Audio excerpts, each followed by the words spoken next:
Lebih curang lagi tepuk tangannya Bapak Ibu sekalian. Iya, mungkin takbir, takbir, takbir.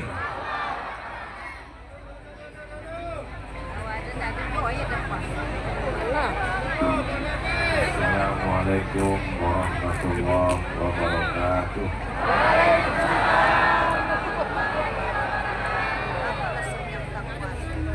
Kalau Tuhan menangkap Balam, Balam ditangkap di Raja Basah. Dari bunyi sambutan salam, sepertinya jamaah sedang puasa. Apa kabar Bapak Ibu semua? Alhamdulillahirabbil alamin. Allahumma sholli ala Sayyidina Muhammad wa ala ali Sayyidina Muhammad. Semoga kita semua mendapatkan syafaat Nabi Muhammad sallallahu alaihi wasallam. Amin ya rabbal alamin.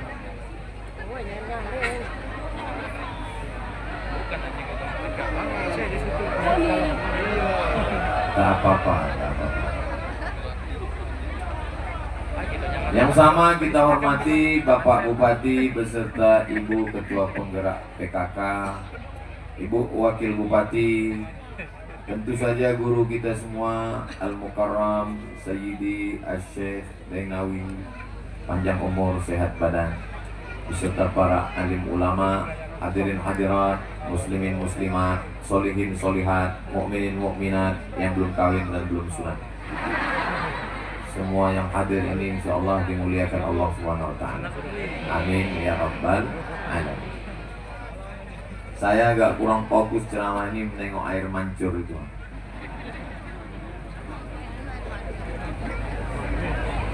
Ada dokter jamaah kita menanya ke saya, tolong Ustadz bacakan ayat tentang wudhu Pak Ustadz. Ya saya bacakanlah. A'udzubillahi minasyaitonirrajim. Idza kuntum ila shalah, kalau kamu mau salat, fausilu wujuhakum, basuhlah muka kamu. Wa aydiyakum ilal marafiq, tangan sampai siku.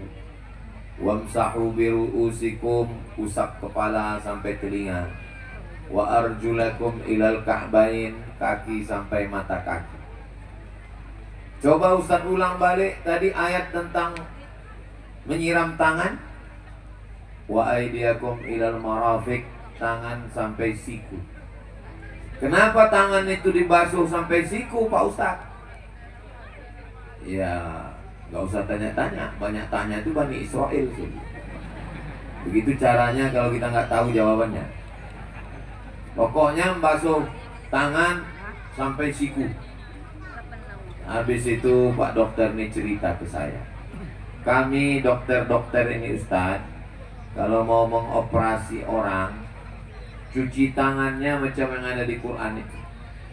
Cuci tangannya dari tangan ini sampai ke siku, bukan dari siku sampai ke tangan.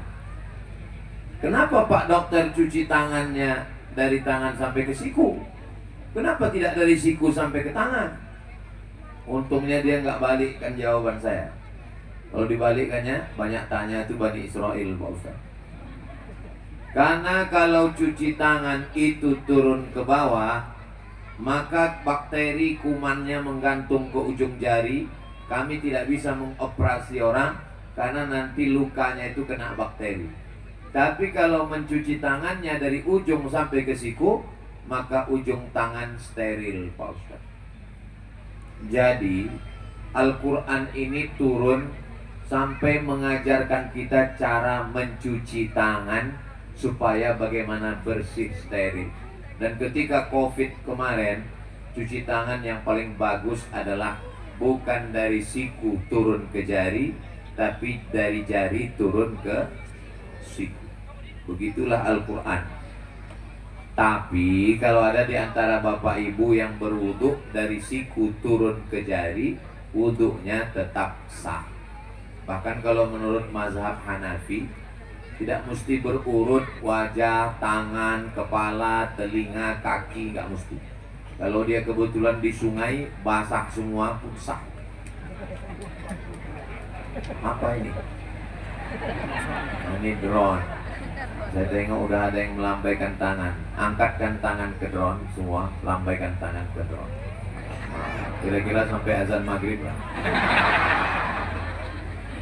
Salatullah, salamullah ala Taha Rasulillah. Salatullah, salamullah ala Yasin Habibillah. Tawassalna bismillah wa bil hadi Rasulillah wa kulli mujahidin lillah bi ahlil badri ya Allah. Itu cara mengusir drone. Hilang deh kan. Maka nanti kalau ada yang mengganggu-ganggu, bacakanlah sholawat, insya Allah hilang. Kalau yang mengganggu suami Pak Ustaz, bacakan juga sholawat, insya Allah sehat walafiat keluarga. Amin. Jadi Al-Quran ini tidak hanya mengajar kita sholat, tidak hanya mengajar puasa, tapi juga mengajar cara cuci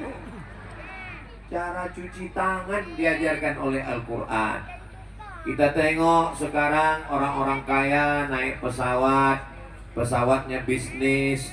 Begitu naik ke atas pesawat langsung datang bidadari apa pramugari? Pramugari membawa sapu tangan yang berasap, karena sapu tangan itu panas. Lalu kemudian dicucikan ke tangan. Lalu saya tengok, oh rupanya orang-orang kaya ini cuci tangan sama cuci mukanya pakai anduk aja. Maka saya kalau naik pesawat dikasih itu nggak saya lapkan. Terbayang saya udah berapa muka dicuci anduk ini. Cuci tangan, cuci muka. Nanti pergi lagi ke kantor, ada wastafel disediakan. Cuci tangan, cuci muka. Maka sesungguhnya orang yang paling sering cuci tangan dan cuci muka adalah umat Islam. Subuh, cuci tangan, cuci muka, usap kepala, telinga, kaki. Duha, zuhur, asar, maghrib, isya, tarawih, witir. Maka orang yang paling bersih mukanya, paling bersih tangannya, paling bersih kepalanya, telinganya, dan kakinya adalah orang Islam. Makanya kalau ada orang Islam mukanya bersih, di telinganya ada sarang Spiderman. Maka membersihkan telinga pakai 2 jari, telunjuk dengan ibu jari jempol, dibasahkan. Ini bagian dalam, ini bagian daun telinga, dibasahkan. Yang bagian telunjuk ini bagian dalam, dikorek lubang-lubangnya semua. Baru yang ibu jari bagian telinga. Karena saya tengok ada anak-anak kecil berwudu, diambilnya air, pegang-pegangnya aja telinga. Bersih. Kata Nabi kepada sahabat, asfaruka, jari-jarimu, kuku-kukumu, kuku mesti bersih. Bapak ibu masih ingat dulu waktu sekolah, hari Senin, semua tangan diangkat begini, diperiksa guru pakai mistar penggaris kayu dipukul atas. Masih ingat? Yang ingat berarti udah tua. Sekarang nggak berlaku lagi, takut kena tangkap Komisi Perlindungan Anak. Dulu dipegang, hari Senin ujung jari dipegang sama guru. Pegang. Umat Islam anak-anaknya hari Senin selamat. Kenapa? Karena hari Jumat disunnahkan potong kuku. Sekarang banyak orang kuku panjang, di atas black kutek, di bawah black daki. Apa sih rahasia bakwannya enak? Rupanya pakai kidal tangan kiri, diadon lah. Atau setelah kita ceritakan, nggak selera buka puasa nanti. Patulah enak, yummy. Maka Islam ini mengajarkan kita bersih. Ibu saya lihat wajahnya berkilau, glowing, bercahaya. Apa sih merek skincare-nya? Ini bukan skincare Pak Ustadz, ini bekas air wudhu. Masya Allah, kata suaminya. Dia nggak tahu kawan yang lain tersinggung. Kau pikir kau aja yang berwudhu? Kau pikir kami ini betayamum semua? Bapak Ibu yang dimuliakan Allah Subhanahu wa Ta'ala. Begitulah Islam. Islam itu agama primitif. Mencuci bekas jilatan anjing babi, kenapa mesti pakai air tanah?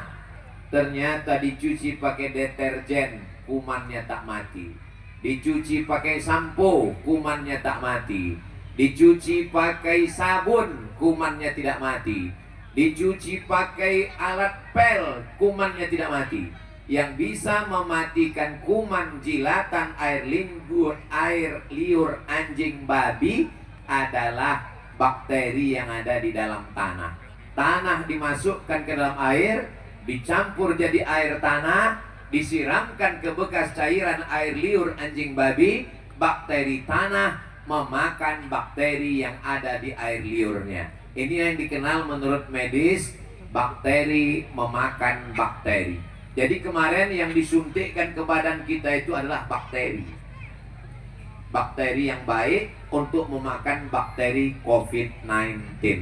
Jadi istilah bakteri makan bakteri sudah ada sejak zaman Latin kuno. Ketika medis maju masuk ke dalam Islam, Nabi Muhammad tidak pernah belajar buku kedokteran. Dari mana Nabi tahu? Semua dibaca dalam Al-Quran. Jadi Al-Quran tidak hanya, ini sekarang orang baca Quran nunggu orang mati baru baca Quran. Baca Quran rumah baru, mobil baru, motor baru, bini baru. Ibu jangan marah, meninggal istri. Ini memang bulan puasa ini bawaannya emosi. Bapak Ibu yang dimuliakan Allah Subhanahu wa Ta'ala, Al-Quran mengajarkan kita cuci tangan. Al-Quran mengajarkan kita menghilangkan bakteri. Al-Quran bercerita tentang air. Kenapa bercerita tentang air? Ini Palembang ini sungainya Masya Allah. Apa nama sungai di Sumatera Selatan ini? Sungai Musi. Saya tahu Sungai Musi, cuman jamaah ini masih ingat atau tidak? Sungai Musi itu mengalir ke laut lepas.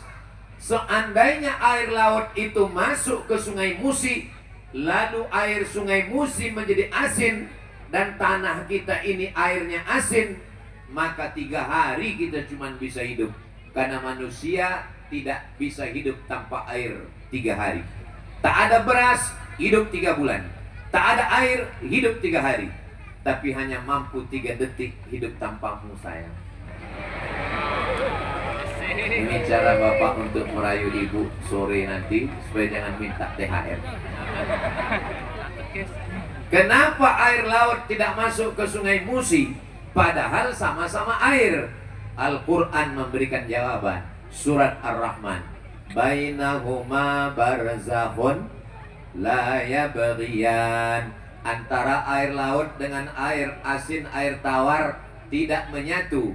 Bainahuma barzakhun. Ada barzakh, ada pemisah. La yabghiyan. Air laut tidak merusak air sungai, air laut tidak merusak air tanah. Padahal menurut ilmu bumi, geologi, tanah lebih sedikit daripada lautan. Coba tengok Pulau Sumatera, Pulau Kalimantan, Pulau Sulawesi, Pulau Papua, samudra yang luas